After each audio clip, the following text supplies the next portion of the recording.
Le docteur Alain Carré est avec nous, vice-président de l'association Santé et Médecine au Travail. Bonjour, docteur Carré.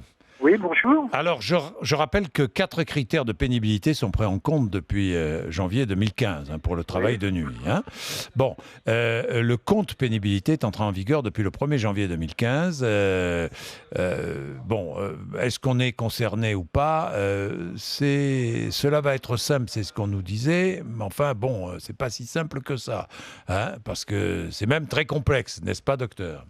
Oui, les critères sont extrêmement complexes et disons, ils écrètent la partie, la plus grande partie des travailleurs de nuit, puisque les éléments de seuil pour bénéficier de la pénibilité sont relativement hauts dans ces situations. Oui, donc c'est peut-être un leurre. Il faut peser ce décret.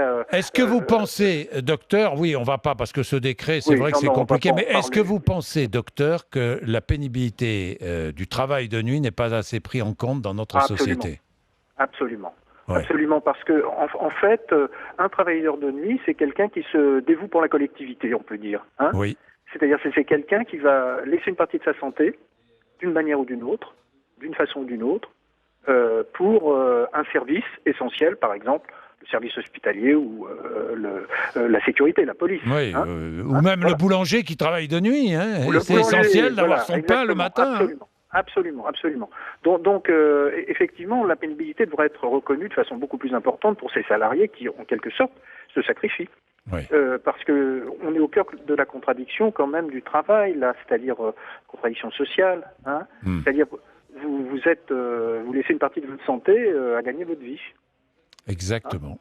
Voilà. Mais donc, on laisse vraiment. Bien évidemment, je réponds positivement à votre question. On laisse vraiment une partie de sa santé, docteur Carré ? Oui, absolument. Ouais. Absolument, que ce soit la santé, disons, physique, la santé mentale, enfin psychique, ou bien, plus important encore, la santé sociale. C'est-à-dire c'est la désocialisation générée par le fait qu'on ne va pas rencontrer les autres personnes dans les situations, disons, diurnes, qui sont des situations, disons, propres à l'espèce humaine. Oui, puis on est plus vite fatigué. Quand on peut rencontrer, on est plus vite fatigué, on a moins envie de faire telle ou telle chose. Absolument. J'ai écouté au moins, il y a eu une réaction, un monsieur qui disait qu'il préférait travailler de nuit pour s'occuper de son gamin. Alors donc, évidemment, c'est un choix, mais il reste néanmoins que, bien évidemment, ça va générer pour lui une fatigue supplémentaire, il va prendre des risques supplémentaires, donc la moindre des choses, bien évidemment, c'est de compenser d'une façon ou d'une autre. Et puis, c'est un jeune homme, enfin un homme jeune, mais quand il vieillira, il verra que la désadaptation, la réadaptation est beaucoup plus complexe.